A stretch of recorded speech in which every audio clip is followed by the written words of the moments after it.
friends, hello. Welcome to the stream. Happy Wednesday.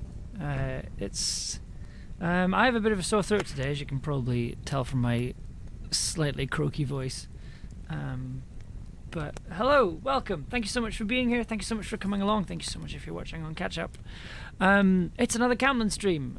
We released another episode this week, episode 2, and it seems that everyone's really enjoying it, which is great. It's great to see that. It's great to hear that. AG Watchers, hello. Thank you so much for being here. Thank you so much for coming along. Thank you so much for coming along and keeping me company tonight as I talk about some music stuff. Hopefully things will be slightly less rushed this time than they were on the last stream, just because we've got slightly less to go over. I'm not having to go over the theme music again, so we can sort of we have less music to talk about this time around, but that does not mean we have less to talk about in terms of music and songwriting and all these wonderful things that make this kind of thing interesting. Yeah, I'm excited to get into it. Like, I'm definitely at the stage of podcast release where things are starting to plateau out and the initial sort of buzz is starting to die down and we're starting to settle into a lovely little rhythm, which is really nice. But it also means that like there's just less for me to do when it comes to like social media and being active with people, which is basically a long-winded way for me to say I have to actually edit the rest of the series, which is also coming along nicely. I was doing some work on it today. I was doing some we're currently putting together episode 4, which has some exciting guest sound designers as well, which I'm excited to have on and talk to them about their work on the series as well. And yeah, it's nice that we're getting into the rhythm of episodes are coming out while we're also producing episodes, and also kind of knowing what all you delightful listeners have to look forward to, which is always lovely. But anyway, so today we are talking about the music for episode 2 of Camlann, which came out earlier on this week. Are horses still a thing? I'm not going to spoil anything for you. If you don't know the answer to that question, go listen to the episode. But in the episode, we have quite a few pieces of music.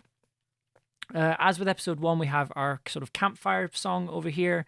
I can't quite remember what song it's based off, but it's the song that Dai is singing at the beginning. I sort of took the melody from that and then turned it into a piece of music. Then we have another piece which kind of goes under some dialogue that Perry talks about called Multitudes.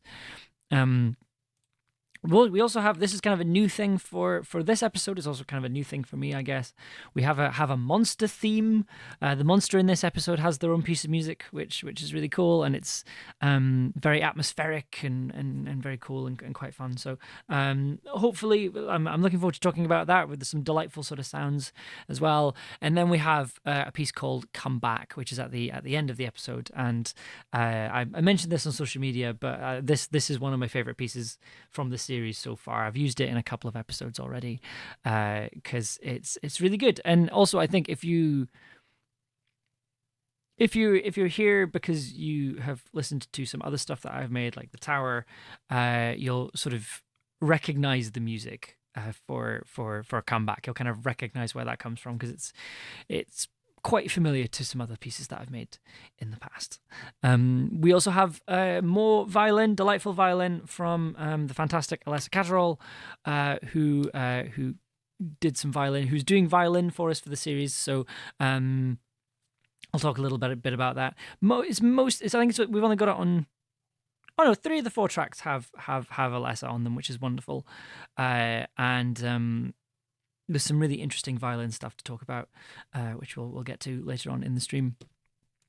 But yeah, so I think let's just start from the beginning. So this is the first song you hear. It's the song that you hear at the beginning of the episode, and it's called "What If They're Right," and it's the campfire song.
So yeah, that's it's kind of like in terms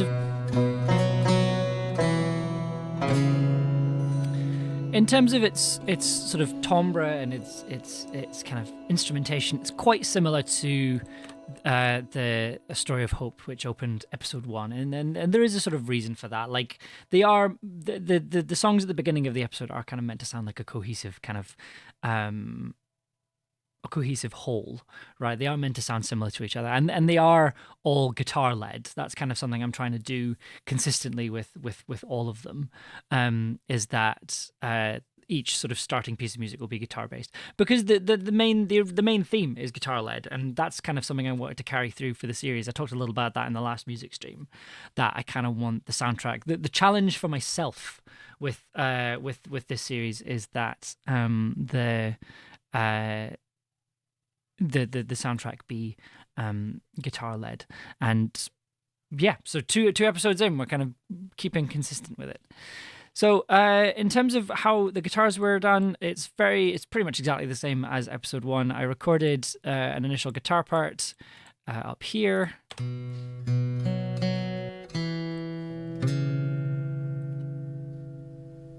So again, I did the doubling effect, where I took the guitar and then I recorded it. I recorded it twice and then layered them on top of each other, so they're different takes rather than just the same take, and then panned them slightly differently. So I believe guitar 1 is off to the left, while guitar 2 is off to the right. Yep. So it's not a big pan.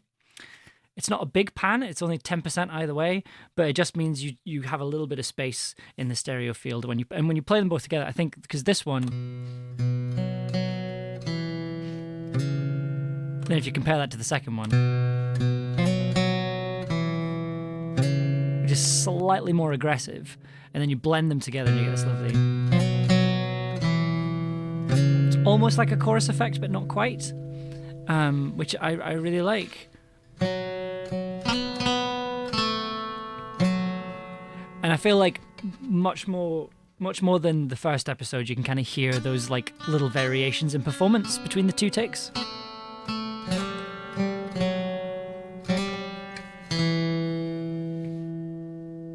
Yeah, so it creates a lot. It means you have a nice full guitar sound, which like it means the acoustic guitar really shines a bit more, and punches a bit more, which is what you want. And then also, as we did with episode 1, I doubled it up with a banjo part, and the banjo has nothing put on it, right? This is just a complete raw recording. It's being sent to the reverb track, but other than that, it's completely a raw recording. It doesn't need anything else done to it, frankly. Like if you just listen to it on its own.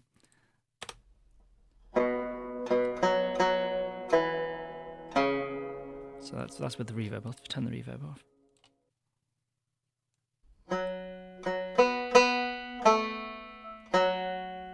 Just the resonance of it's really nice. So I don't need to like shape the sound or anything like that, which is really nice.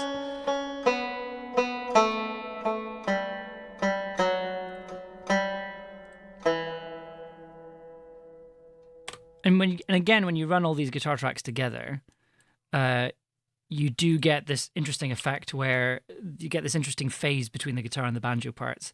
So it almost sounds like a different instrument, like a unique instrument on its own.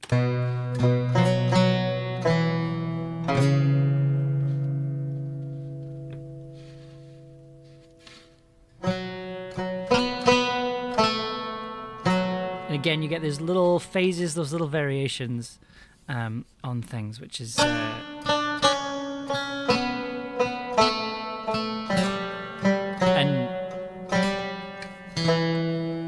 And some notes you hear the banjo more, some notes you hear the guitar more, and that's I always find that really interesting, is where that phase happens, and where those two, where one part fades away while the other one kind of moves forward. So that's always really interesting.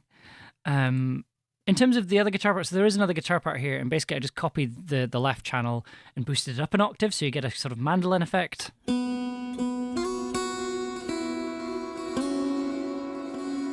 And you'll notice... Oh, sorry, I'll turn that off for the time being.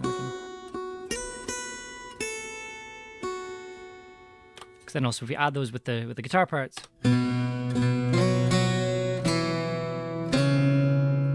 It's sort of meant to emulate a 12-string guitar, but the way it works, the way it sounds in practice is that it sounds more like a mandolin is joining in. And then add the banjo back in.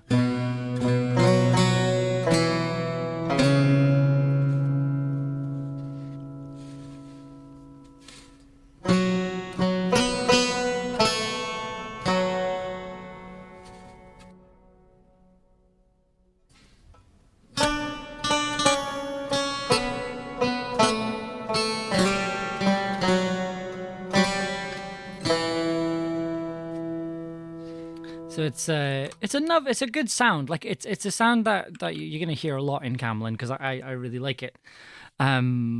For episode 1, we also added Alessa playing pizzicato violin, and then for episode 2, we sort of decided that we weren't going to do that again. We weren't going to do this. We weren't going to do the same trick twice. And the reason we didn't want to do the same trick twice was that we didn't. The difference between this melody and the melody in episode 1 is that this melody has a lot of more long notes that you want to ring out, which obviously pizzicato violin can't really do very well. So we decided to leave that and just have the the guitar and the banjo do their thing, and then have the violin do melodies and things, which we'll talk about in a minute. Yeah, so you get a lovely once over with the melody without any kind of backing underneath it. With the banjo and the 2 guitar parts. It sounds really lovely, just a really nice big reverb on there as well.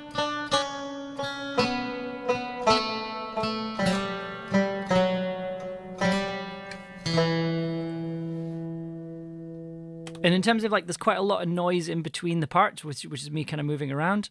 I left them in because, first of all, it kind of adds an interesting little bit of extra texture, I thought. But also, when you're hearing it in the episode, you're hearing it slightly quieter underneath a campfire sound. So it means that you kind of have these extra sounds blending in together with a campfire, which, again, leads to some sort of interesting little things that you wouldn't necessarily have planned, which I really like. So, yeah, we bring the octave part, the higher octave in.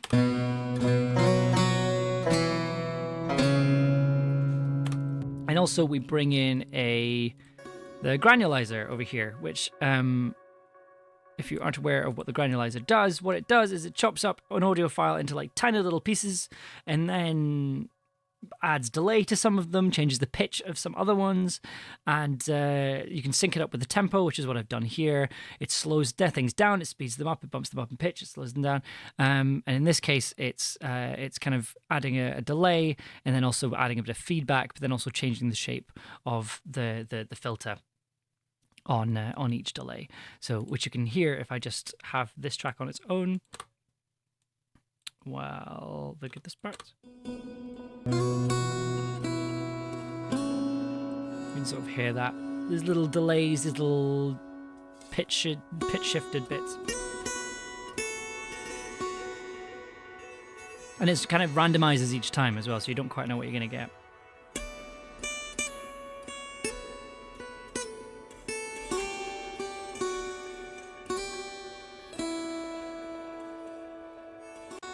Adds a sort of extra kind of mystical, washy quality to things, which is really lovely. So you bring all that in, and then if you just have the guitar parts on their own, you do get a kind of nice sort of ambient track.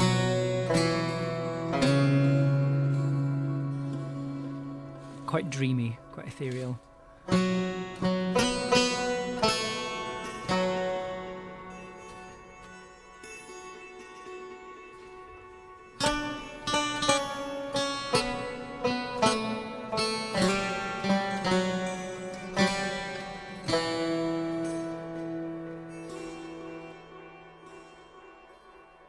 These extra notes and things are just quite fun. And then, so at the end, you've got this little variation, which kind of came about quite naturally while I was recording. And then you get a nice little flamenco fill at the end that was basically just, I was waiting for the track to finish and just thought that would be a nice little flourish. I was kind of like, I can take this out if it doesn't work, but I quite liked it. I thought it was quite fun. Just a nice little fun bit. And then it ends with that repeating. And then you get a really long tail on there as well, which is what you want. I guess you could say that ends on a cadence. That actually does have a cadence. I know I said in the last stream that most of the stuff in Camlann doesn't resolve anywhere. This does. So, you know, things are growing. I'm learning. So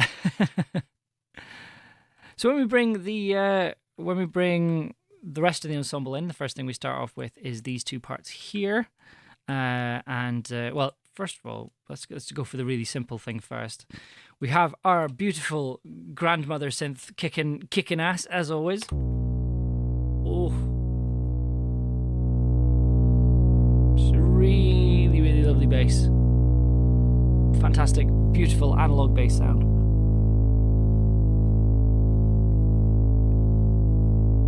It's not really doing anything fancy. It is just following a chord progression, which is all it really needs to do. It's not doing anything clever.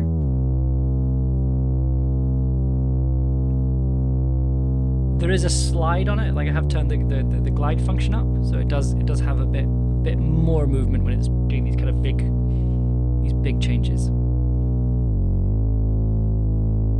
Oops, sorry, got to turn that down. So when the bass comes in, we also get these two piano parts up here. So there's two piano parts, which I'll explain in a second, but I'll let you have a listen first.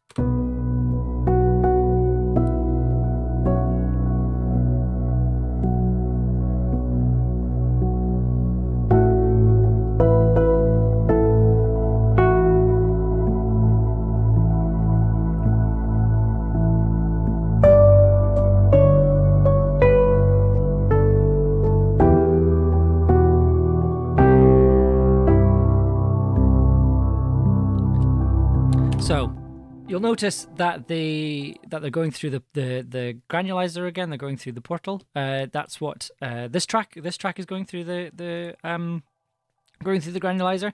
It's just a beautiful little piano track. Just mute the bass for you.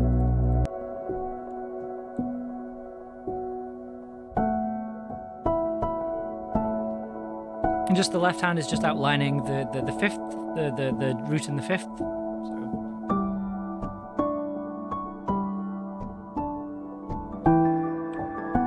You get a lovely little granulizer effect there. But to kind of add a little bit of extra weight to it, I've also added the same part, but it's being run through our beautiful Wurlitzer piano that I use on absolutely everything. And it sounds like this.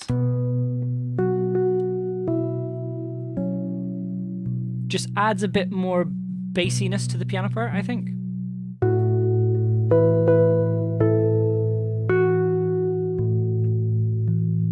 And especially when you get to the lower bass parts here, one of the things that Wurlitzer is known for is having really thumpy basses, especially you'll hear it here. That sort of sound there. There's a proper thump on the low note. just to kind of give it a bit more growl and a bit more texture. And also just, it sounds really dramatic as well.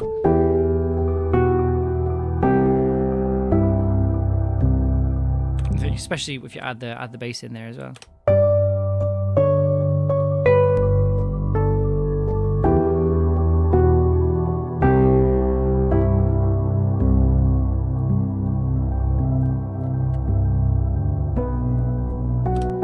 So it just fills it out a bit more, just adds a bit more texture, fills in more of the frequencies, because the guitars are kind of dealing with a lot of the high-end stuff, so the piano's kind of filling in that sort of middle bit, and then you've got the bass filling in the kind of low frequencies as well. And then you stick them all together and you get this delightful...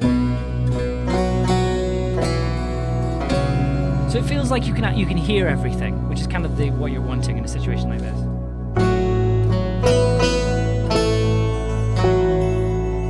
And everything's kind of hitting that melody really nicely. And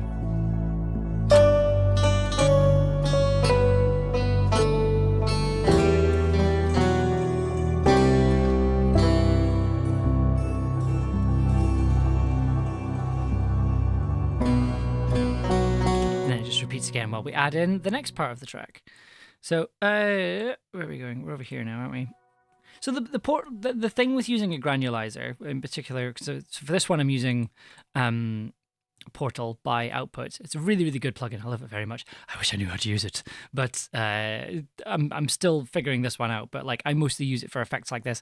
I know how to get the effect that I want, and it's usually the same thing each time. So I'm pretty sure it can probably do some interesting sound design things as well. Just not quite got around to it yet. I've not needed to learn it yet, you know? But it can make things really messy. But I think if you're wanting that kind of effect, I used it a lot for the soundtrack to Anamnesis, which is an audio drama I made on stream this time last year. And it was meant to be this sort of ethereal, dreamlike kind of quality with the music. So and so having a granulizer really push things in that direction. I also used it a lot on vocals as well, and you get some interesting little artifacts and things when you put them on just spoken word dialogue rather than singing. You get some interesting effects as well. So I think I'm not gonna sit here and say that if you make audio drama you need to have a granulizer, because that's just not true. But I think if you are wanting to be a bit more experimental with how you treat vocals, I think having something like a granulizer, and there's the Portal I think is about £40, but there's another one that I got that was cheaper than that, and I'm pretty sure there's free ones on the market now as well. You can get them as pedals as well, but the pedals are like £500, and I like having machines that have knobs and switches and things. If you've been here a while, I like having physical things to play around with rather than twiddling settings on a screen. But something like that, like an effects box for that amount, I'm kind of a bit more skeptical of, which I think is definitely a me thing rather than anything else. But yeah, we're going to be talking a bit more about the granulizer later on. So we have a couple of sort of orchestral instruments to talk about when we kind of get the full ensemble coming in. And this is what they sound like.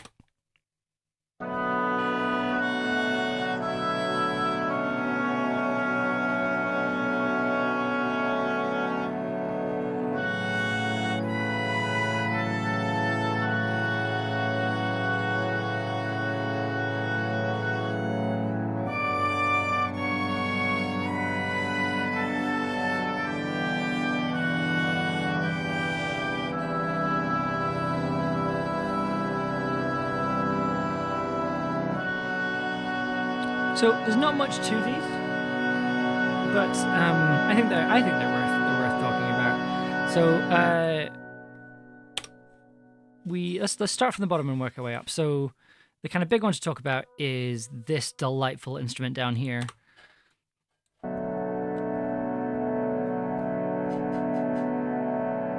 So I love this instrument so much. I don't get to use it enough.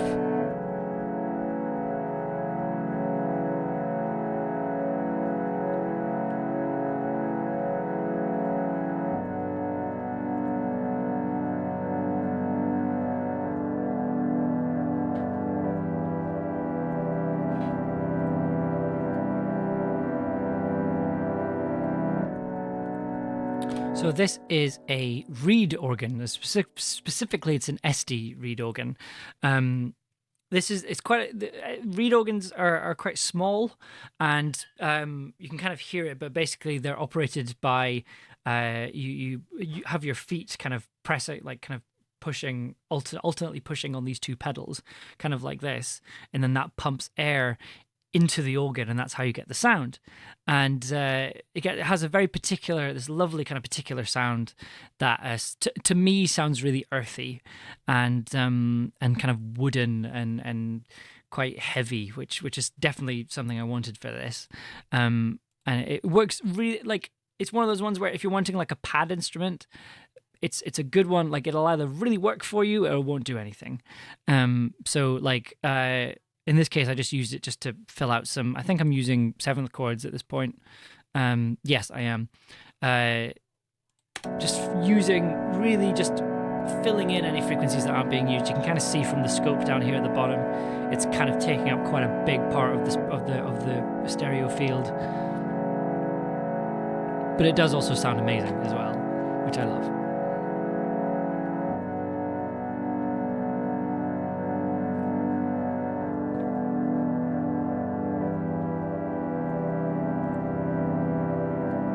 Like, it's not as overpowering as a pipe organ can be, but it's also not as kind of dry as like a drawbar organ, right? Like, it's got that nice kind of small organ. Like, I really like this is a very specific thing. I really like a sort of small organ sound.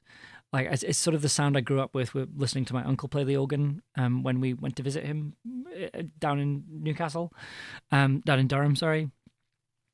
Like, it's a very, like, the sort of house organs you used to get, rather than, like, because I feel like if you're looking for an organ sound, so you're either going to get a pipe organ or you're going to get like the sort of Hammond drawbar organ sound.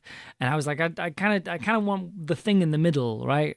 So the reed organ almost gets that, but it sort of does that. But sometimes it doesn't quite fit. But in this case, I think it works wonders. If you blend that with the piano and the Wurlitzer, just adds a steady kind of foundation for everything else to be on top of. It also adds a couple. It's also kind of adding an extra layer of harmony there by using the sevenths of each chord. Just adds an extra bit of harmonic motion, which is always good.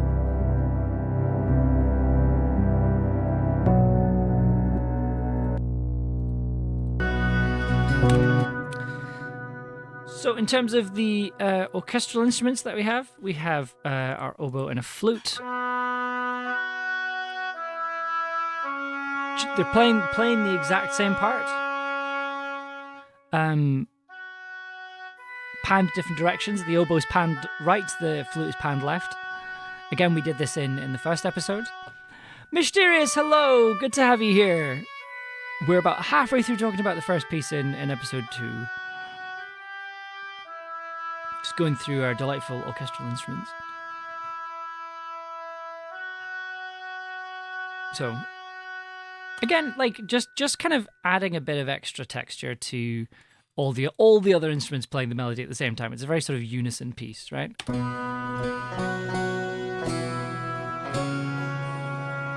Just filling out those very top frequencies.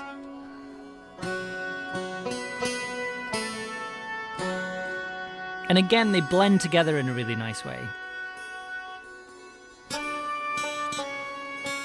And that's just the sort of stereo effect.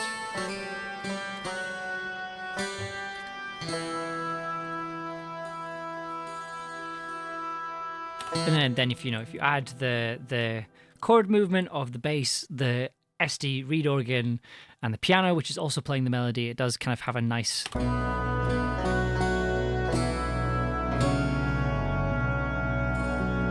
And yeah, you can kind of, like, if I take the organ out, and then just have that there.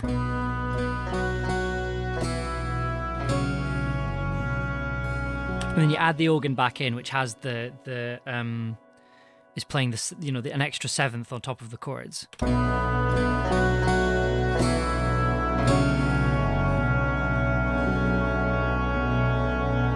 Like it's slightly discordant, and it just in a way that makes it feel like it wants to go somewhere. So it just adds a bit of extra movement to the track, which is really fun and really exciting, and just gives it a bit more depth, I think.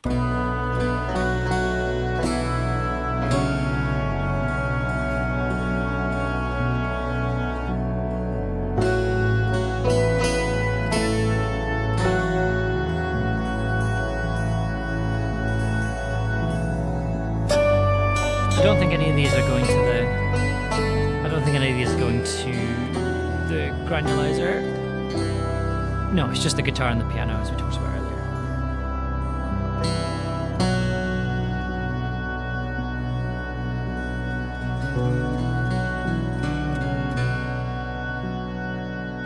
And you sort of have this interesting thing with the piano parts and the bass. So the piano part is sort of doing kind of,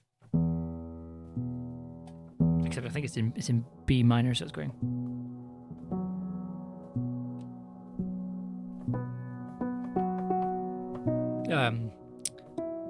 Helps. I should have practiced the piece before I start the stream.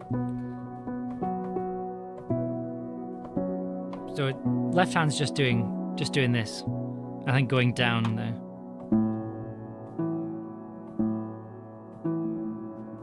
Which, when you add it to the bass, it gives the bass part a little bit more movement. So it's not just kind of, it's because the bass is just the Moog's just doing a drone, right? So it moves things a little bit forward, while not being too intrusive.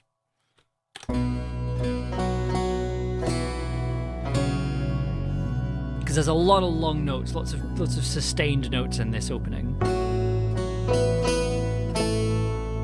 Lots of gaps, so it just keeps things moving forward in a really gentle way.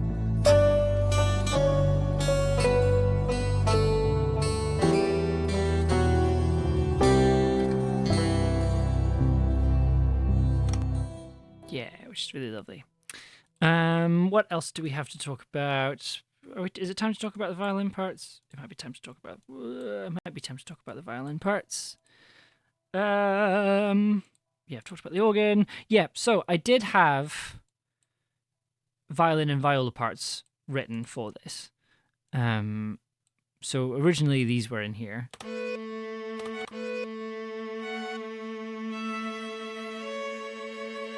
When the samples decided they want to load.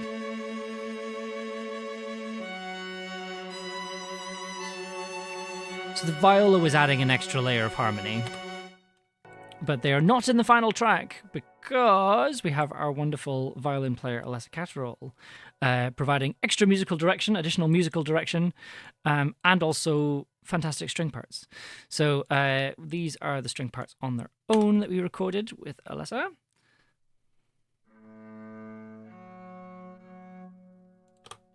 That's a bit I forgot to take out.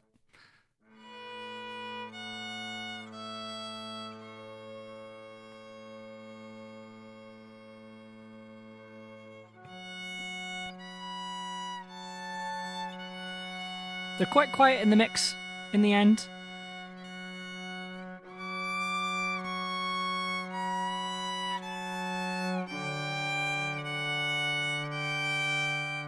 And they're slightly different to the parts that I wrote as well, which is really interesting. It's kind of what I was wanting when I asked Alessa to do violin parts. I was very much just like, I would rather you played parts that felt better and that were more in tune with what you'd expect for a piece like this, rather than kind of just trying to play what I've written as it's down on paper. I'd much rather. I was interested in giving Alessa kind of a bit more freedom when it came to coming up with parts and things, and she gladly obliged, which was marvelous. So I was talking earlier about blending, about sort of instruments blending together, and I think you definitely get that with the sort of with the oboe and the flute and the violin parts. There's also a cello part as well, which is synthesized, but doing that wonderful thing where if you have like one acoustic instrument, you can put a sort of digital synthesized instrument underneath it, and it'll still sound organic because you've got the kind of authority of, you've got the cover of that acoustic sort of analog instrument in there.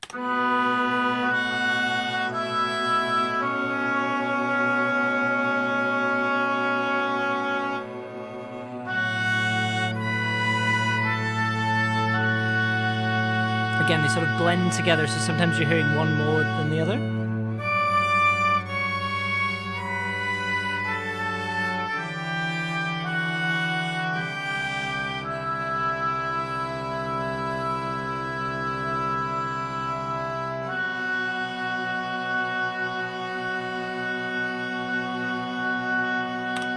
And then when you put all that together, you get... Where's the last solo?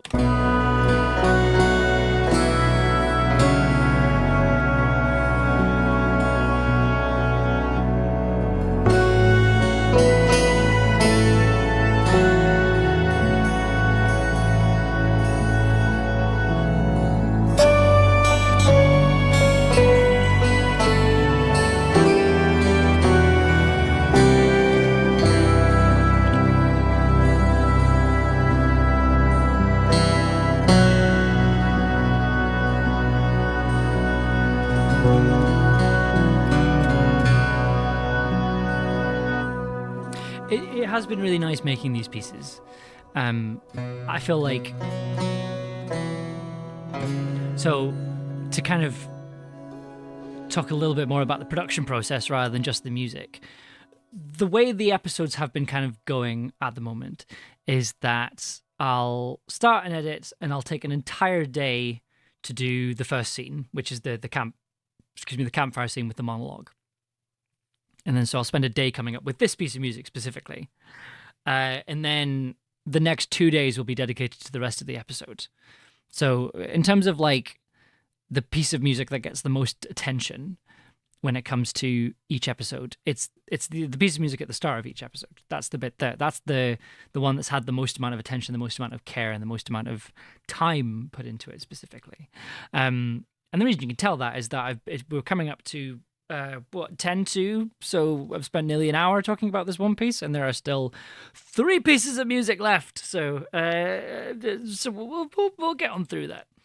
But yeah, I mean the opening pieces are important to me, and I'd argue they're the more kind of important pieces of music in the series because they're getting a chance to kind of stand on their own, right? You have moments where you just get that playing, you just have the opening piece of music playing for a bit before the monologue kicks in. So in between Di singing and the monologue kicking in, you have a piece of music.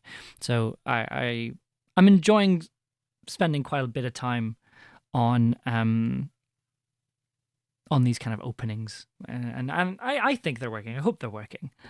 But yeah, they've come out really, really well. The next piece of music is actually really simple. I remember making this piece, sort of putting it together and then putting it in the episode and then sending it off to Ella and kind of expecting Ella to come back with a note being like, the music here could have a bit more to it. But it ended up working really well. It ended up fitting the scene kind of perfectly. So it's really simple. It stayed very simple. And yeah, there's really, really not that much to it, but I'll play it for you. It sort of happens towards the sort of middle of the scene after the credits with Robin and Perry. I'm at the stage now where I'm getting actors' names and characters' names confused. When I was recording, it was the other way around. I kept calling the actors by their character names, but now I'm calling the characters by their actor names. People have too many names. I'm aware I've just made a radio piece about having lots of names. But yeah. So it's a scene where Perry is talking, and this is a piece of music that kind of comes underneath it. It's called Multitudes.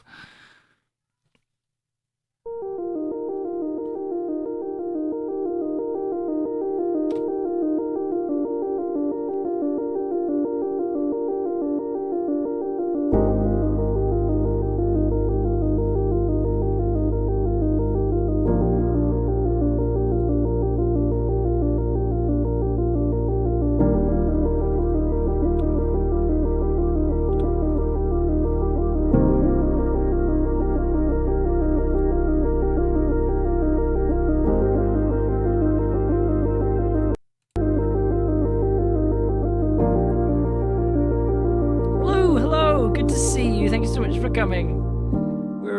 We've just finished talking about one piece of music, and now we're moving on to the second one. So you've come at a good time. We're just about to start taking this second part two of 4. Hi Lou, how you doing? So the granulizer's is supposed to be doing something here, but it doesn't seem to be doing it at the moment.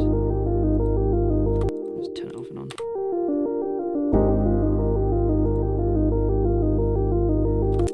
The piece as it appears in the episode has the granulizer is doing a lot more work, and it kind of the piano part is sort of exploding out, which is really lovely. It kind of explodes out as you're listening to it, so it gives it a bit more movement. It makes it a bit more unstable, which I really like. In terms of what this piece is, so this piece is it's the main theme, sort of an electronic version of the main theme. This sort of starts with these two parts here, which are basically I plugged in a arpeggio and then ran it through the grandmother and then ran that through a bunch of filters. So there's a one that's just filter, which is just the synth coming out of the synth coming out of the straight out of the synth. And then over here we have the same part, but going through a delay. It's just gorgeous delay that I've not used before. It's this H delay, kind of ping pong delay, but it's very, very panned, which I really like. Stick them together. Just nice, quite busy sound. It's a bit ethereal. It is very gentle, but the grandmother is not known for being gentle, so it was quite a surprise.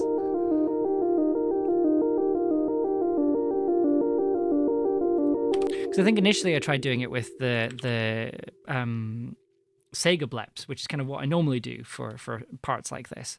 But there's a sort of analog grittiness to this part, to the when you do these sort of gentle synth parts on the grandmother, on the Moog.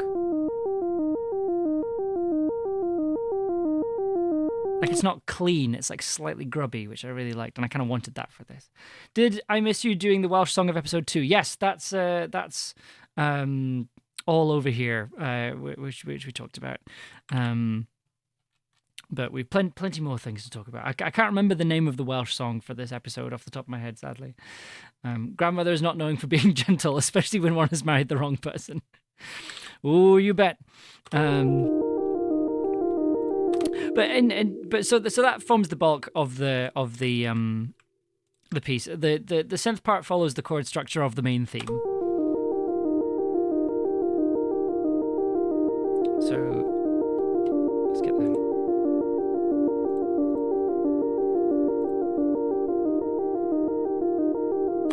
So that's going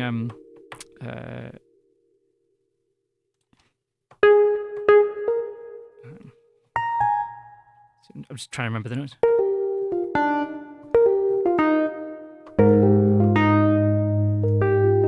Yeah, so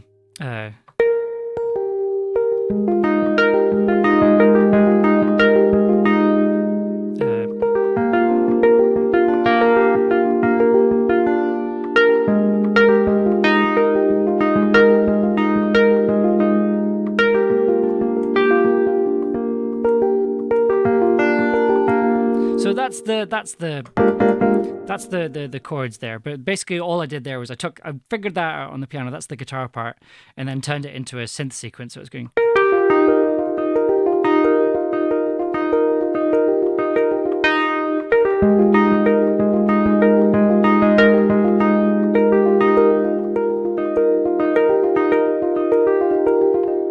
So yeah. So it just follows that there, and then we've got some big piano chords, big dramatic piano chords coming in over here, which I believe are 7th chords. Yes, we've got.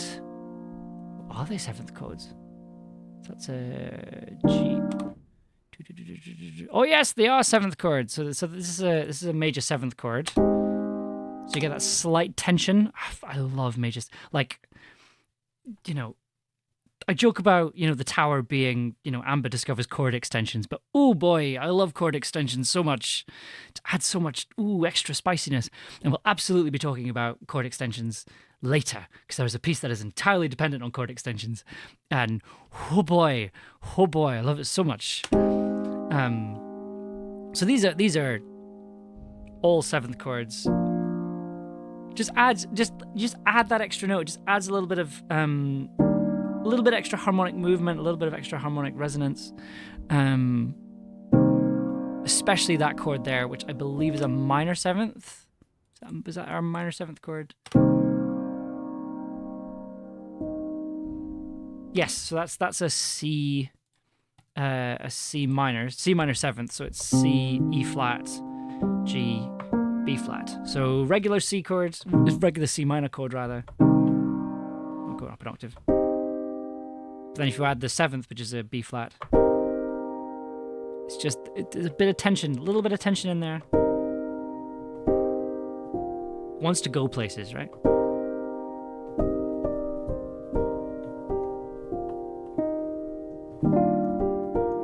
It just wants to go. Oh, and that's also got a major seventh on it as well.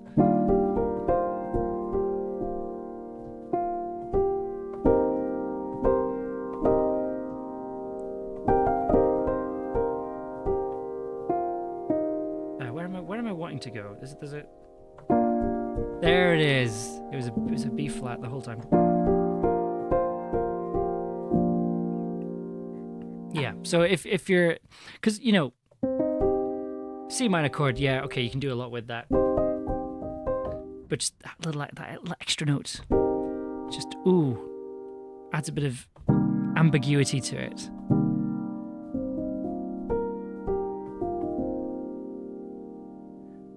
Pasted noga. Okay, yeah, fair enough. So, I was in Manchester for Ella's birthday at the weekend, and I was crashing on Ella's couch, and we were chatting, and she goes to her bookshelves and she takes out a book, and she sort of hands me this book, and she's like, "This is a collection of old Welsh songs, and they have the sheet music on them." And I thought this was really cool, and I kind of go, "This is really cool." And she was kind of flicking through it and showing me like, "Oh, these are the songs that we're using in Camlann." I was like, "Oh, amazing! You couldn't have shown me this earlier." I was like, I could have done with, rather than having to figure this out myself. So it's been fine. No, it's good. It's been good because it's meant that I've been able to come up with my own chord sequences, and it's kind of given me that freedom, which is really nice. The only kind of real use I would have been rhythms specifically, right? The sheet music would only constrain you, Amber. I'm choosing to believe that that's true. It would have cut down the production time slightly, but yeah, it has allowed me the freedom to kind of play around with stuff, which I appreciate.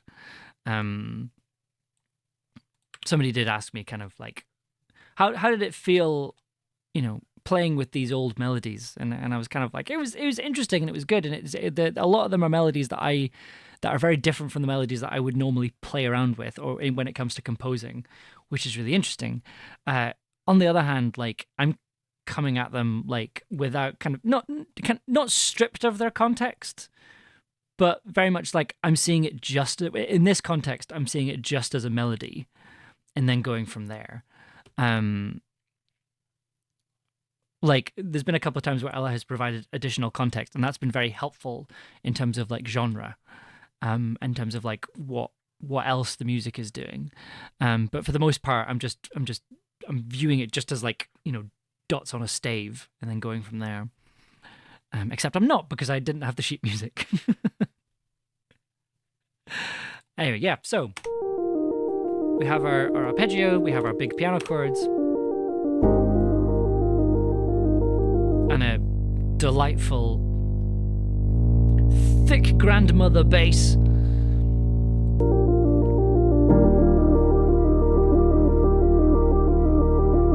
there's something really interesting happens here, right?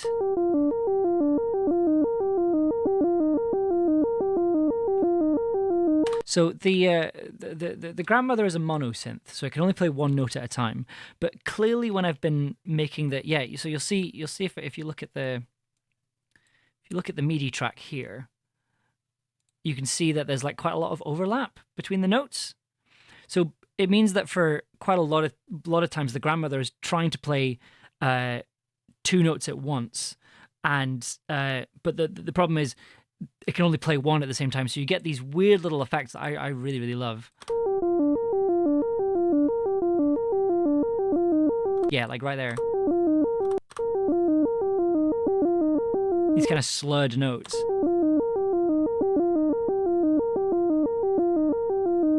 Like, and then if you add a delay to that, it just sounds ooh.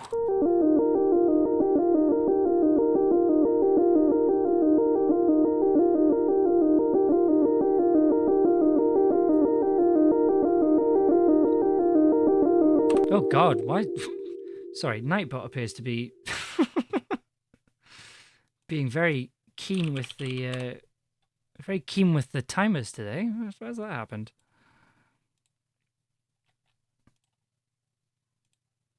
Are these all? Ah, right, I need to reset it, that's why. Ah, I should have done that before the stream.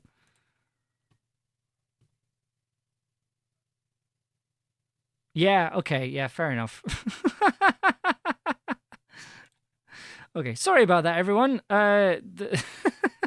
Nightbot decided to crash and then put out all the timers at the same time.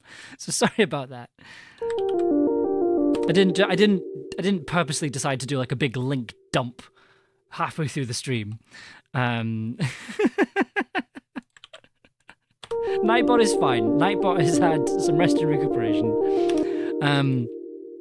But yeah, so you have the chords, and you have the have a sit down and a cup of tea. I mean, well, yeah, it's fine, Nightbot. You've done your job for the evening. You can take it easy from now. So the piano's kind of outlining stuff, but the piano's providing the sort of chord base for things. But another thing that it's doing, because it's got that extra seventh, it's adding an extra layer of tonality, an extra level of harmonic movement, and adding a bit more depth to those arpeggios. Because the arpeggio is add 2, so because it's not a ninth, because a ninth would be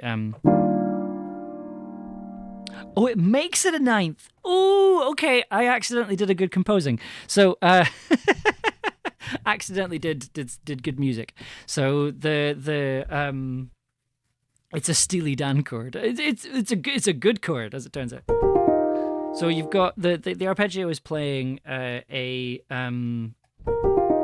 little arpeggio, downward arpeggio here, which is an E flat chord with an F, which is an add 2, or a suspended fourth. No, suspended fourth would be the suspended fourth. So it's a suspended second, I think. That's the sus2 chord.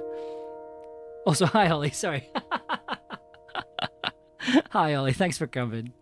Oh my goodness. So yeah, that's an E flat sus chord, sus2.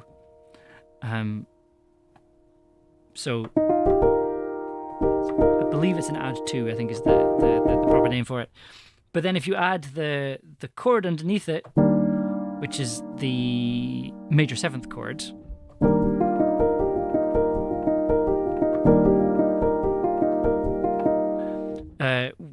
tonally, you're creating a 9th chord. Ooh, my favorite kind of chord. 9th chords. Tasty, tasty 9th chords. Because they also work on minor chords as well. Ooh, so smooth. Oh, such jazz, such wow. It helps if you're playing the right key.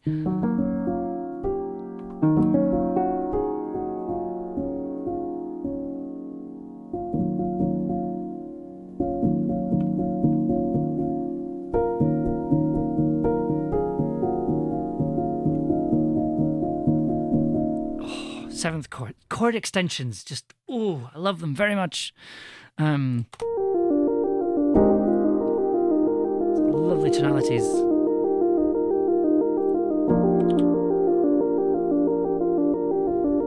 You've got the bass underneath as well. Again, just anchoring those,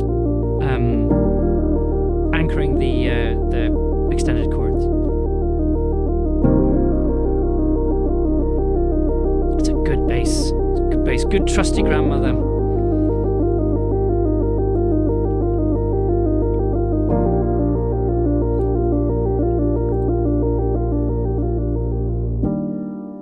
And the piano just nice finishes it off. Again, the granulizer is supposed to be doing stuff, but it seems to be on a break just now.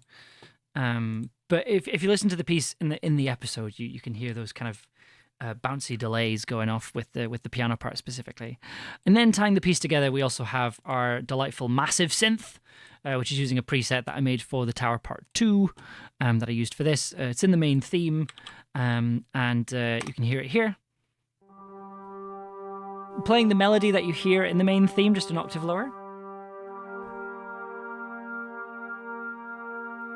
Big reverb, big sustain on it.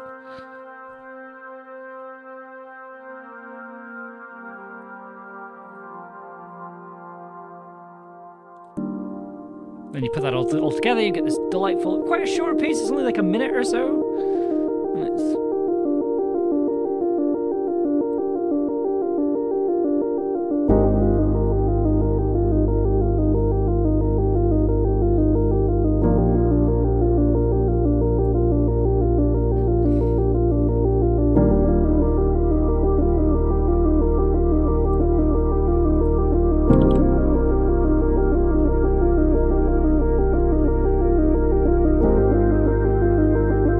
it's quite quiet, it's quite gentle, it's quite smooth. It's a really lovely little piece.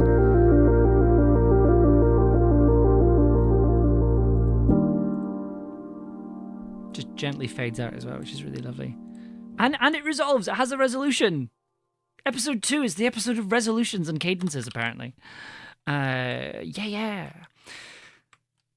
So, sorry, we're just talking about the good bass. I'm at the stage now where I'm kind of so as a little reward for getting a piece on Radio 4, which I'm really, really pleased about, I'm really happy about, and it's a big deal for me. I'm kind of like, I'm going to reward myself with something, and I'm like, I'm gonna buy another synthesizer. I'm gonna buy another like big thing like the Moog. But everything I'm looking at, I'm kind of like, I can do that on the Moog already. So I'm struggling to find, to kind of look for something that I'm kind of like, yeah, no, that'd be good, and that'd be good to have. But because a lot of synths, and in particular when you're looking at like reviews and things, they're like, oh yeah, you can play bass parts on it. And I'm like, I've already got a synthesizer that can do that. I've also got like 3 bass guitars as well. So when it comes to the bass department, we're absolutely sorted. Yes, it's proving an interesting time. I've got a couple of things I've got my eye on, and going to be looking forward to. So, look out for that in the future, because yes, I will absolutely be talking about it, and almost certainly using it on the Camlann soundtrack. The sound's it's gonna become like hard techno halfway through the series, and I'm not gonna explain why. And the genuine reason behind it will just be, yeah, I got a new synthesizer and I want to use it on everything. Anyway, let's move on. So this next, Camlann just becomes entirely scored by house music, deep house music. Deep house and synthwave specifically. You'd be like, what was the artistic choice behind that? It's like, I got a Korg MS-20 and I wanted to use it on everything. some nasty sounds are coming out of the MS-20. Anyway, back to good music. So this next piece, it's kind of for all the post-apocalyptic raves. Hey, if you're in the post-apocalypse, you might as well, right? Like, it's the best kind of rave. because you're allowed to use warehouses again. So this next track, there's not too much going on in this next track because it's an atmosphere track rather than like a musical piece. This kind of plays throughout the kind of Kelpie scenes in the episode. So right from the point where Di radios Perry to talk about the Kelpie being outside, right through to the scene where Di disappears under the water. It's meant to be this kind of rising wall of tension and anxiety.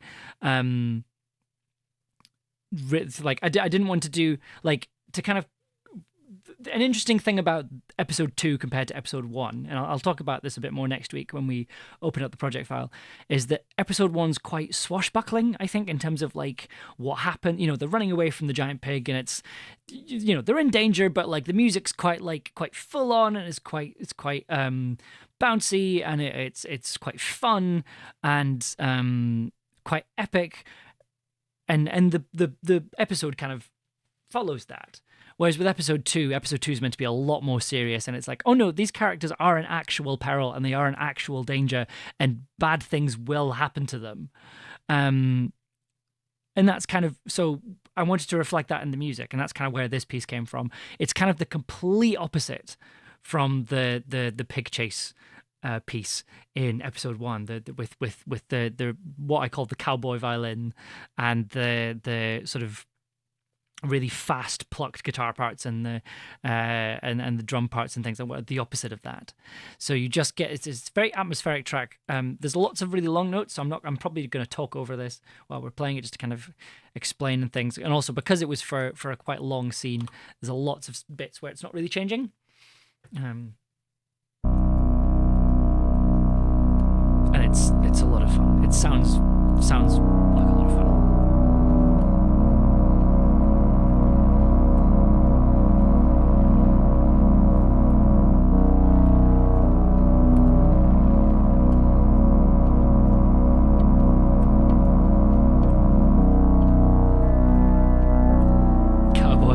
Nothing safe from cowboyification.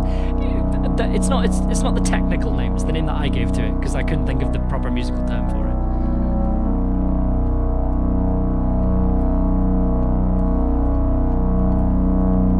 I will say, pay attention to the scopes at this point because they're really interesting.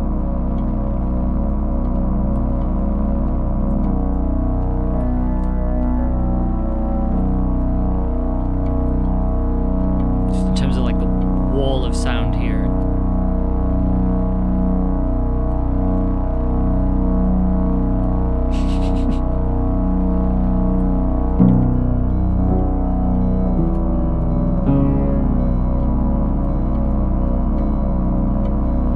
So it's sort of quite slow pace, quite atmospheric, quite ambient.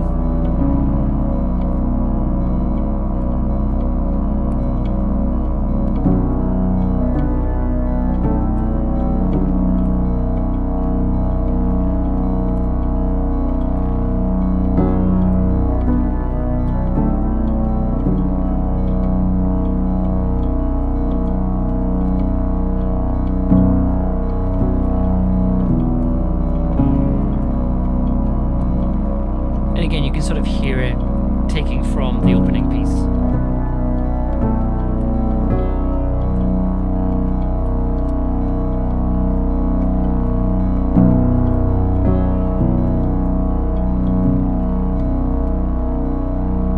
So yeah, it sort of stays in one place. It doesn't particularly go anywhere. It just sort of builds. So for the most, the basis of that track is the delightful SD reed organ, which I talked about earlier, which I absolutely adore and love very, very much. I love this reed organ. What I love about this library in particular is that you can control like how much you can hear the pedals, which is beautiful. Like one of the things I love about reed organs is that pedal motion with your feet to kind of pump air into the organ. I absolutely love that. It's my favorite part of the whole thing. And also, if you're wanting something that just has a slightly unnerving kind of wooden sound to it, just these sort of slightly unsettling noises around the notes.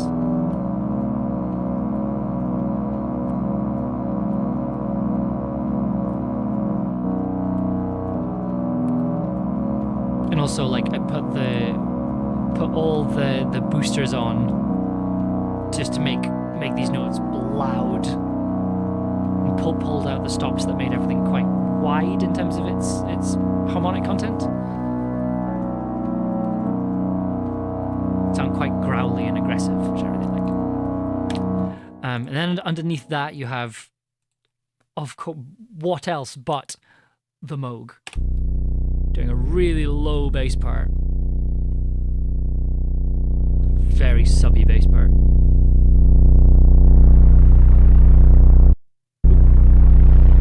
Yeah, so what I'm periodically doing while this is playing, I'm turning the filter up and down, so you get these like sort of these noises kind of going opening and closing, that kind of sound.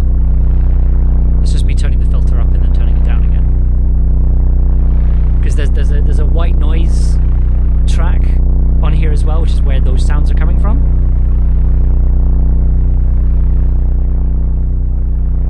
Which just makes it, you can sort of hear it struggling to get out. And then if you combine them together,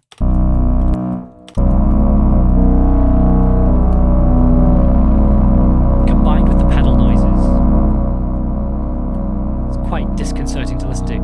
And then that is also backed up by these two tracks that Alessa recorded with her violin, which is just kind of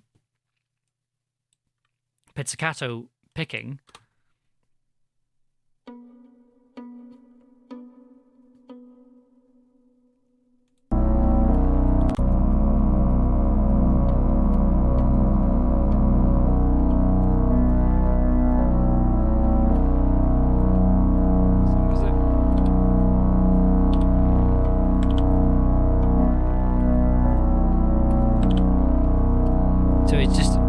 The violin blends in with the sort of the pizzicato sounds, and then there's two pizzicato tracks that are panned in different directions. So it all blends together. It's more of sound design than music, I think.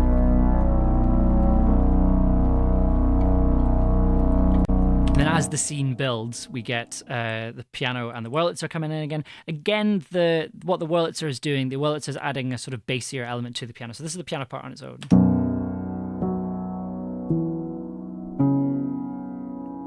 Which sounds fantastic, but if you add the Wurlitzer in,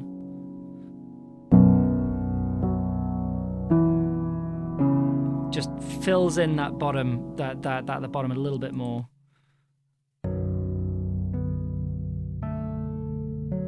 Because also the Wurlitzer, the bass notes have a real growl to them.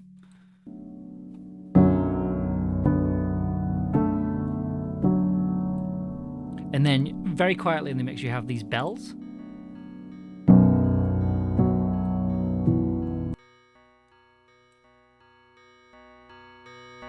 Really quiet in the mix, can barely hear them, but they're moving from side to side. It's kind of atonal bells, which, in the context of the mix, very quiet. You can barely hear them.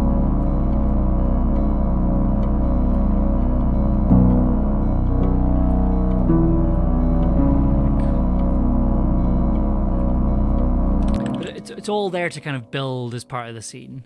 It's a very different piece of music compared to quite a lot of the series, the other music that I've made for this series. But it's nice to do something that's a bit more like pure horror, I guess. So it's nice. It's fun. It's good fun. Okay, let's move on to the last piece of music. I've got about half an hour and change, which is good because I feel like I can talk about this piece for quite a lot. This piece of music is one of the favorites that I've made so far for the series, for Camlann. I've used it. It appears in a couple of different places, and it's one of those pieces that came together really quickly because I kind of knew what I wanted from it, and it's led to some. It's led to, I kind of came into this. I think if you're familiar with the music that I make, you're gonna think, oh yeah, that sounds like them. But there are a couple of things that I did to kind of make it sound slightly different and a bit more Camlann-ish, I guess.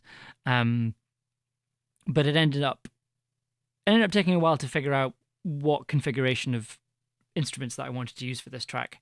But a lot of that came from the editing process. and or maybe talk about that more on Monday when I kind of take apart the project file for episode 2. But we'll talk about this piece, so I'll play it and then we can talk about it.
That's the piece called Comeback, and again features at quite a pivotal moment in the episode.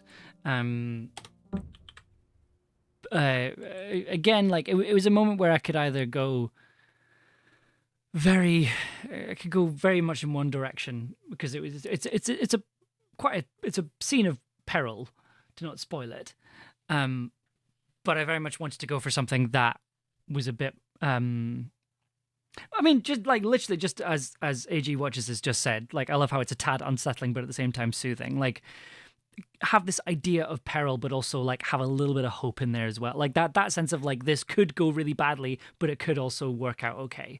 That was kind of the feeling I was trying to encompass with this piece, and I think it does a pretty good job overall. Oh yes, this is very you. Yeah. So. Probably a thing to get out of the way. So if you're listening to this piano part and you're thinking, oh, it sounds a little bit like something you'd hear in the tower, it's because it is. The chord that I use for this piece, if you've heard the tower, you'll probably recognize it as...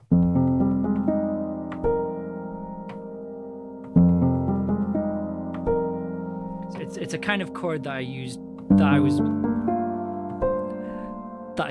I kind of started using for the tower, or for part 3, there's a piece of music which sounds awfully familiar to this piece, doesn't it?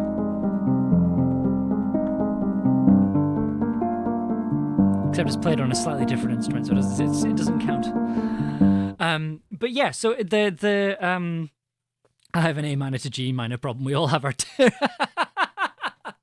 yeah, no, mine's definitely F and B flat, G minor in particular as well. Yeah, so that was what I started with. That idea. I started with this chord, which is a beautiful chord. I love them very much. It's an F minor ninth. Yeah, F minor 9. We talked about those earlier. 9th chords. Ooh, so it's an F minor, which is F minor. Then you add a 7th, which in this case is an E flat. It's already sounding pretty. And then you add a G, which is your 9th. If you want to be really clever, you add a B flat as well, and that's a 13th. Very Bill Evans chord.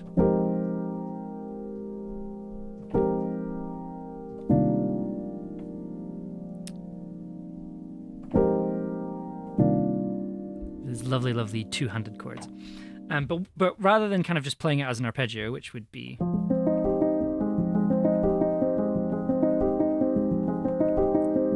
what I've done is I've taken it so you have the root note in the fifth, which is an F and a C.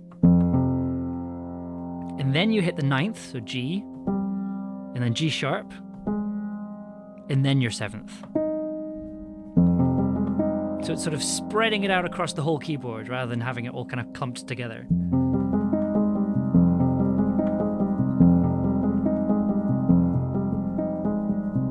And then it goes down.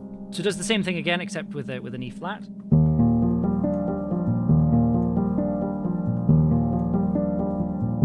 Except that's a major chord. So that's an E flat major ninth. So it goes. Where's it going? So it's going from that to that. Very jazzy, very, very jazzy, beautiful. So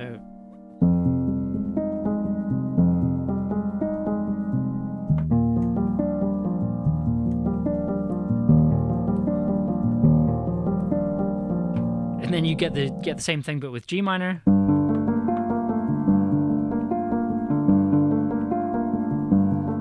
To G sharp.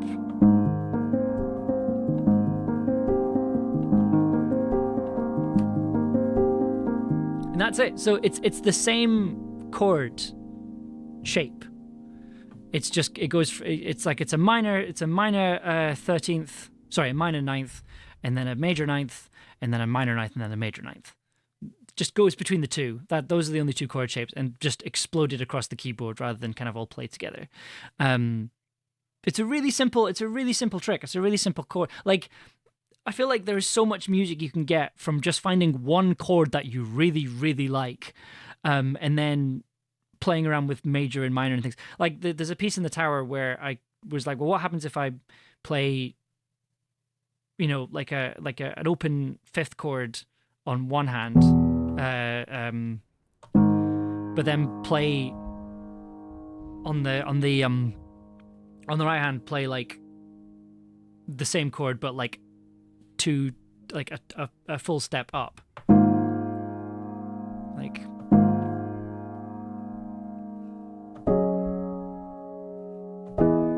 Like just playing around with that shape.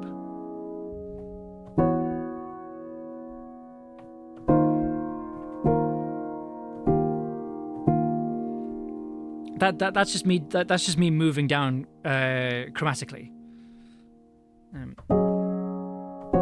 Oops, that wasn't. And then just seeing where that takes you.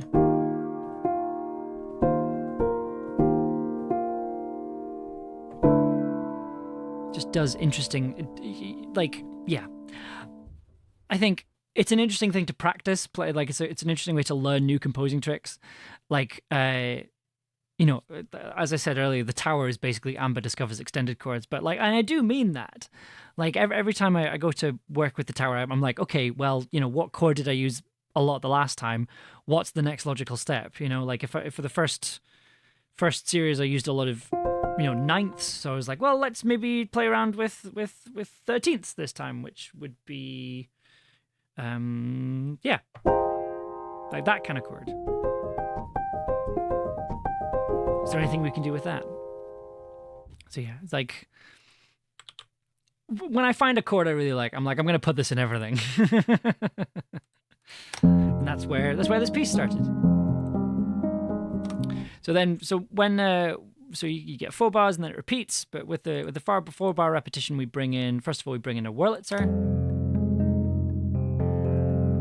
Just getting that really lovely, growly Wurlitzer kind of bottom end. One of the reasons I love Wurlitzer is you can get that really lovely kind of growly bass.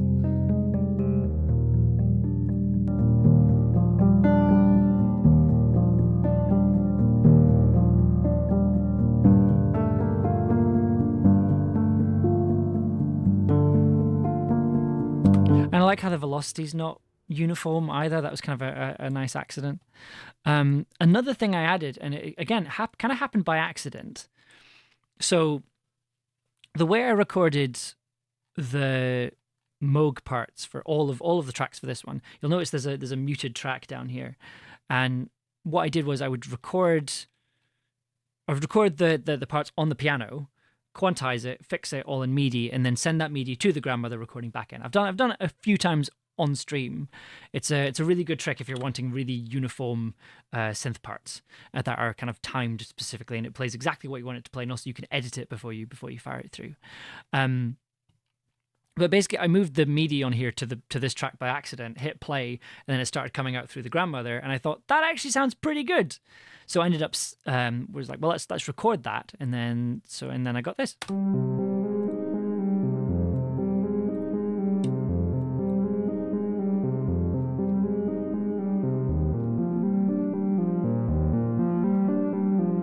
And then kind of opening up the filter and turning it down again, just to create a bit more variation. You can kind of hear it there. Especially as you get those rising notes. So as these notes rise, I'm opening up the filter so you get more of the note. So it becomes less bassy.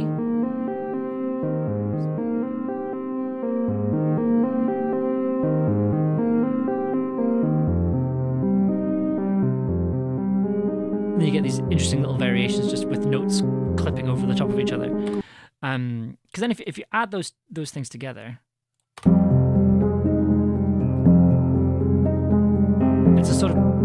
it's a piano part, but it's heightened.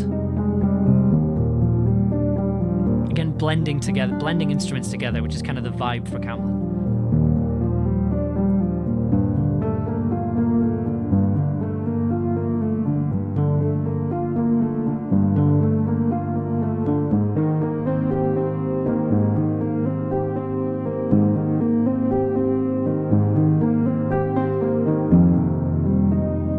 So it means what happens is the synth becomes the Moog becomes more prominent as the piece goes on, while never getting too far away from the piano and the Wurlitzer, which is really lovely.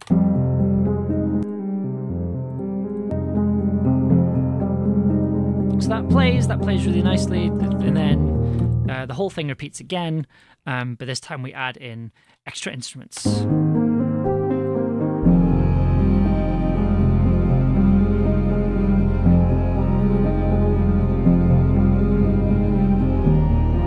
And this is the bit that took the most amount of time when it came to arranging and figuring out what we wanted this piece to sound like.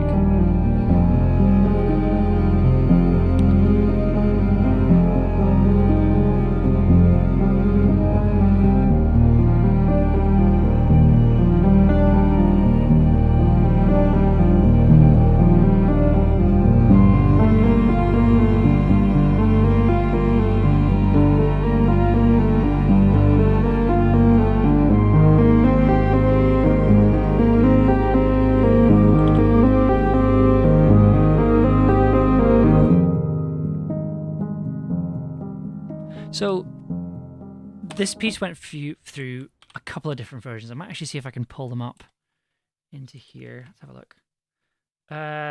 Where did I put it? Is it this one? It might be this one. Let's have a look. Let me just turn that off. Okie dokie.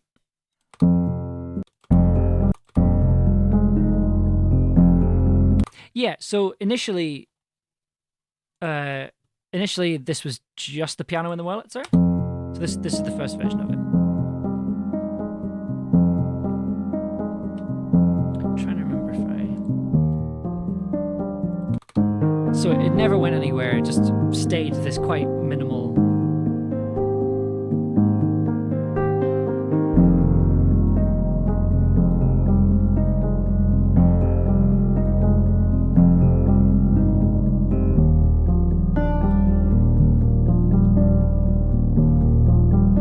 Oh no, I think the Moog's in there as well.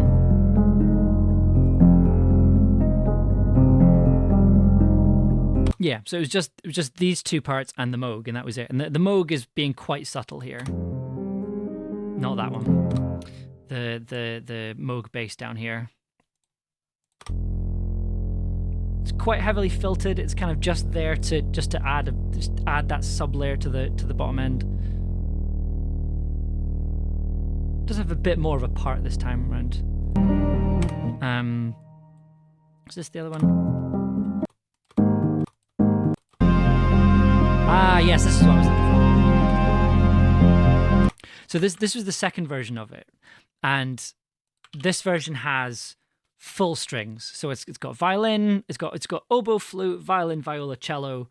The SD organ has also got a part as well. I don't think it has the Moog part added in yet. So listen.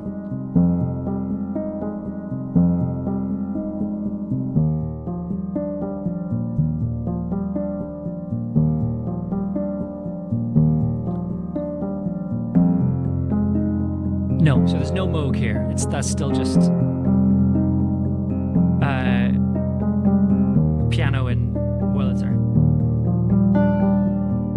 This particular piano is very like I really like the Wurlitzer piano. It's I do want to own one someday, but they're prohibitively expensive.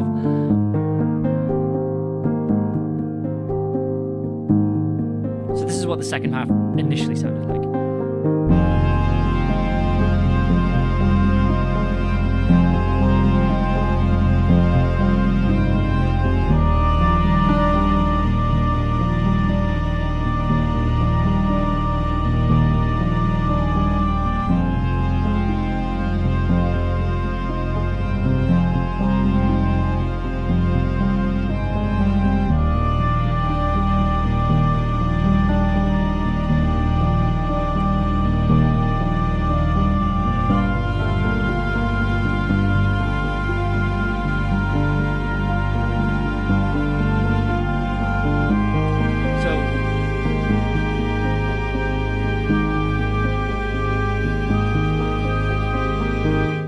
So I think that was the version I might have sent to Alessa. Unless, what's this?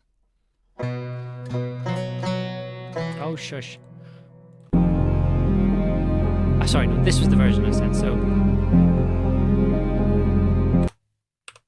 So yeah, so then basically, this is kind of one of the advantages of doing things the way that I do, which is that I'm doing the music and the sound design.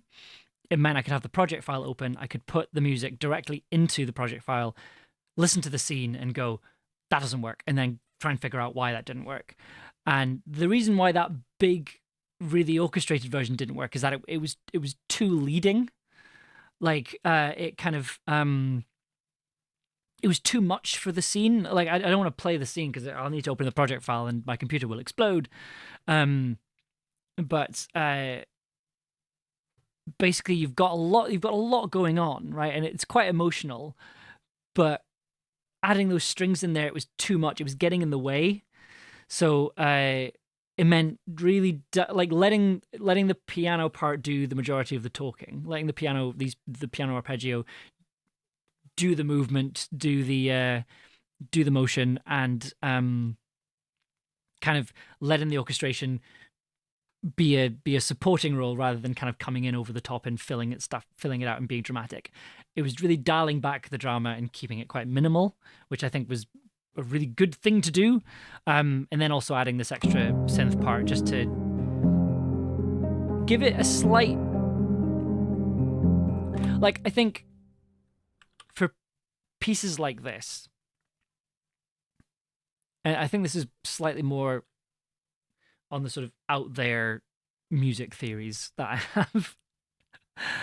I think sometimes when you're listening to, in particular, narrative music, when it comes to like audio drama or film or things, I think sometimes if you hear an instrument that you recognize, like a piano or a guitar, there are certain ideas, emotions, values attached to those sounds in the context of a narrative, right? You know, sparse piano for emotional scenes, a guitar for sentimental scenes, that kind of thing, right? Drony synth bass stuff for horror films. There are certain assumptions attached to these, and they're not necessarily deliberate. Like a lot of these, there are reasons for these choices, but it means that sometimes when you're composing, you have to be aware of these things. And I was very aware, like having this just as a straight piano part it suggests a particular tone, and it suggests a particular feeling, and I was kind of wanting to get away from that slightly, and that's where the Wurlitzer and the synth part came in.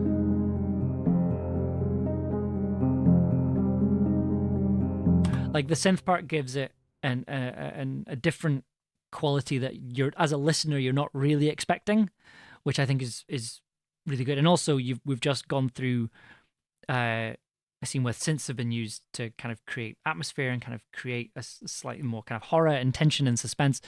And then using them, putting the synth like that, if you play that part on a synth,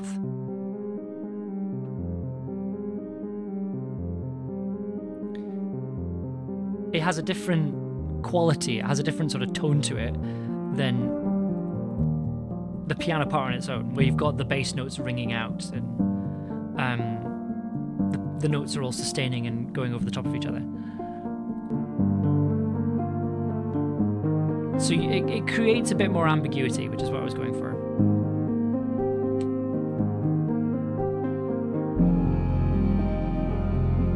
So the flute here is just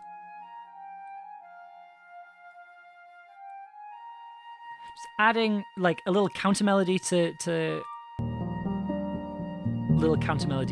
piano arpeggio.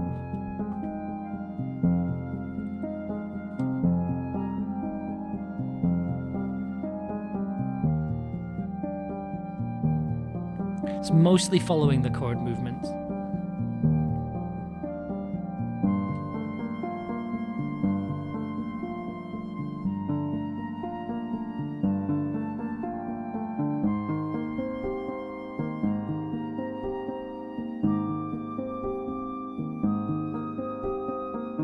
So it's trying to stay as far away from the root notes as possible and really leaning into what I believe the term is strong chord tones. So it's, you know, let's play that as our main chord. So that's I need to stretch my fingers. That's a big chord to do with small fingers. That's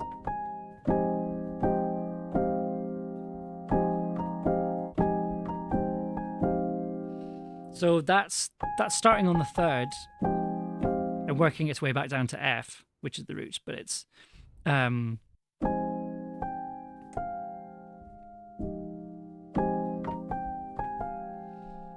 so it's staying in this kind of cluster here, coming down to F, but then using that, being quite bouncing, not staying there too long. Like here, for instance, that's a B flat, which is the fifth of the chord we're doing.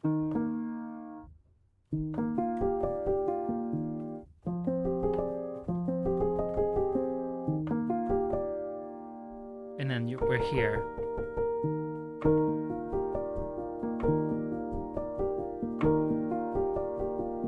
Whereas if it's hitting the root note,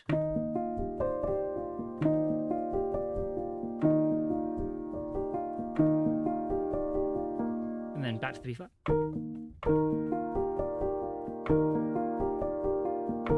It's a slightly different tone to it, because there is a B flat in the chord we're doing.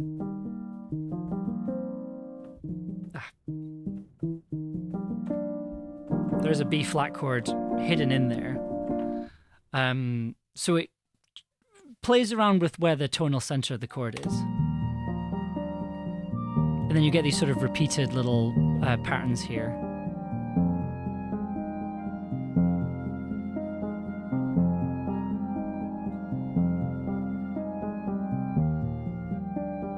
It feels very Zelda to me. I mean, that might be me tooting my own flute, I guess. And then kind of this part here is to build.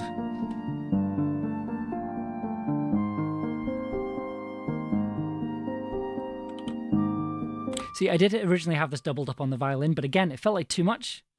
So it's interesting. And then yeah, the flute's just carrying the melody on its own. So it means it's not overpowering. It means you can hear it, but it's not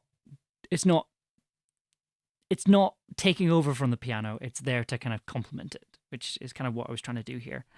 From what I remember, the string parts are doing a sort of interesting thing. So we have 2 parts from Alessa. I believe they're an octave apart.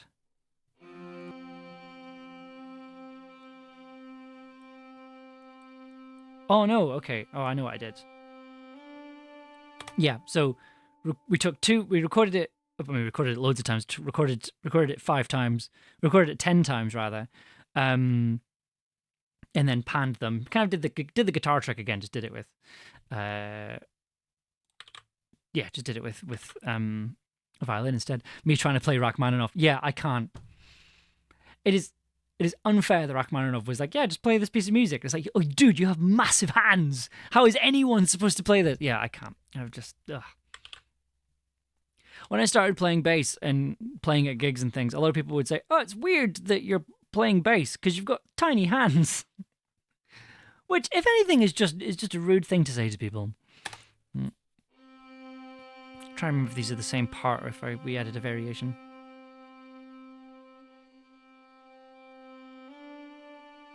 Oh no, they're the same part, I think.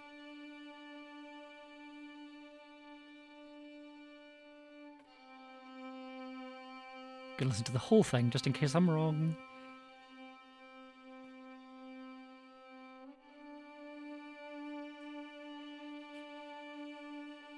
Classical music is full of large Russians and boastful Hungarians. Oh yeah, no, it is the same part. Okay, fair enough.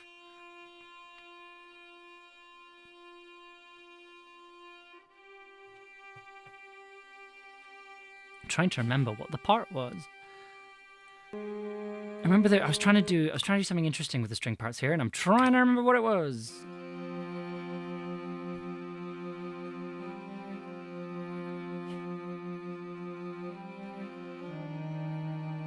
I think I was just trying to do contrary motion.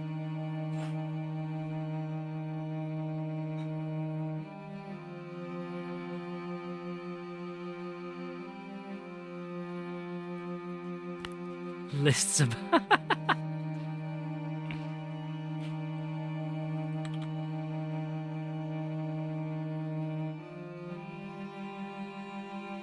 Oh, that's what it was. I think the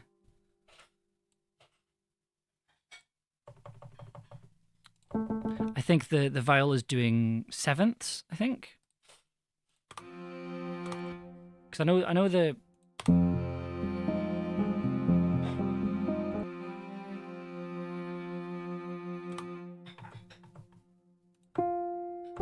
Yeah, it's just following the root note.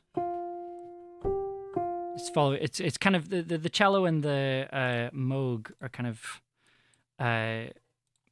doing a nice kind of blend together.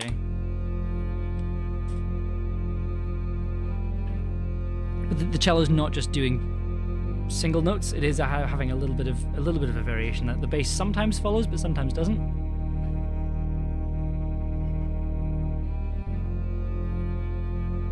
It's quite a nasty bass now. I'm listening to it.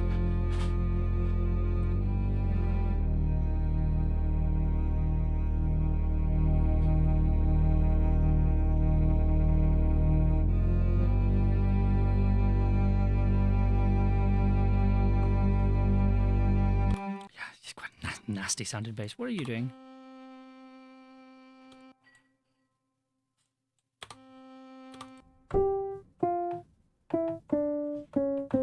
Oh, so all right. So I think the viol is doing fifths, right? So you've got. That's what the string parts are doing. So they're just kind of creating a container for everything else to go into. So the.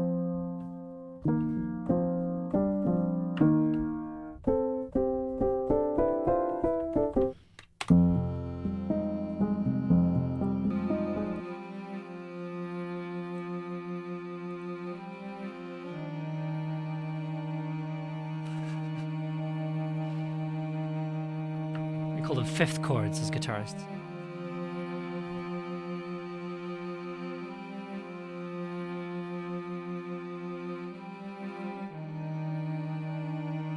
So it means that the strings aren't doing anything, again, they're not doing anything particularly complex.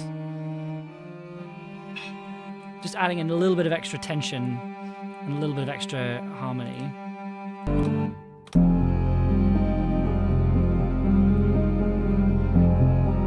Take the synths out.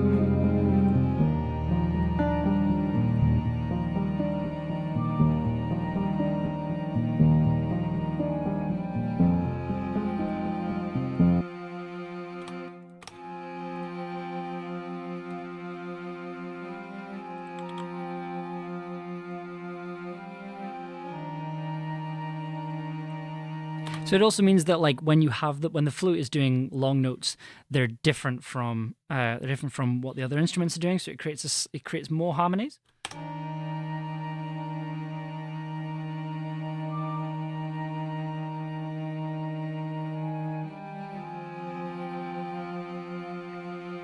Like, I don't do a lot of string arranging, so it's nice to have people like Alessa kind of know what they're doing. And help with that.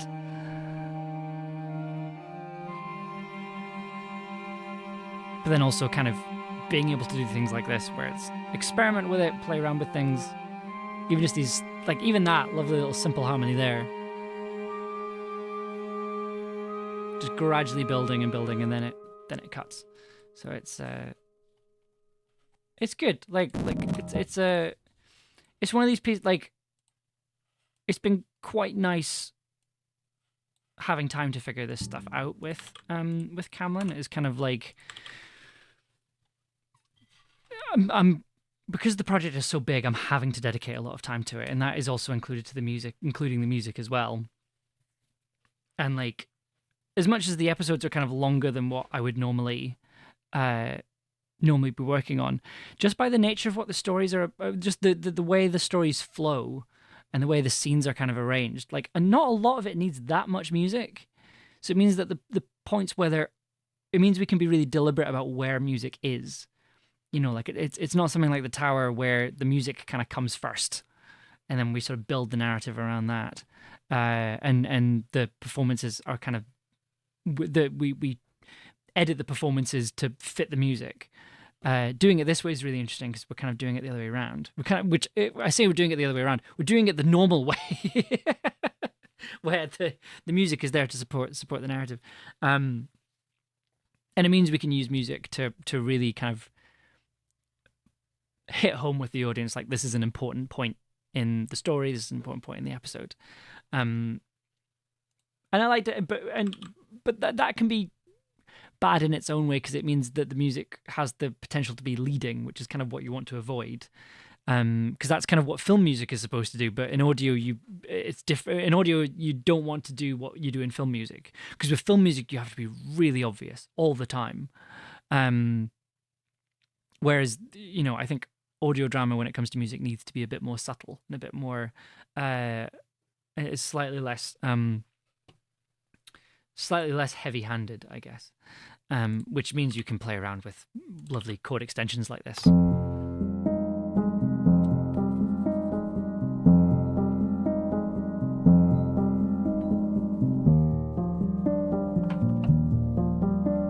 And also, it's nice to bring, like, as much as I'm really enjoying doing the music for this, it's nice to do stuff where it's kind of like, okay, yeah, I've done this kind of thing before. I know what I'm doing. I know how to navigate a piece like this.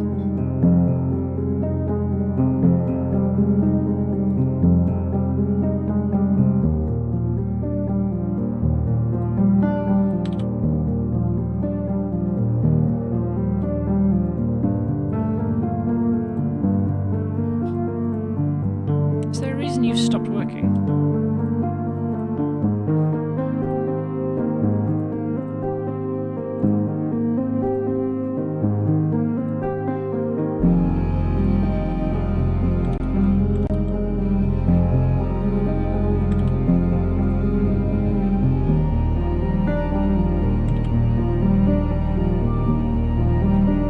Also, I spent so much time adjusting the volumes of the cello and the violas.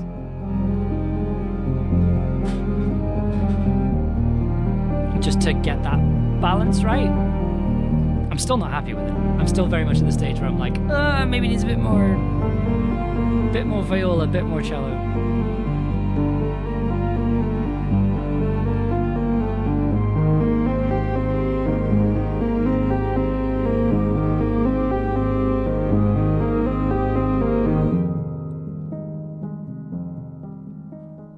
This one, oh no, it has a fade out. Oh no, I feel like I've let myself down.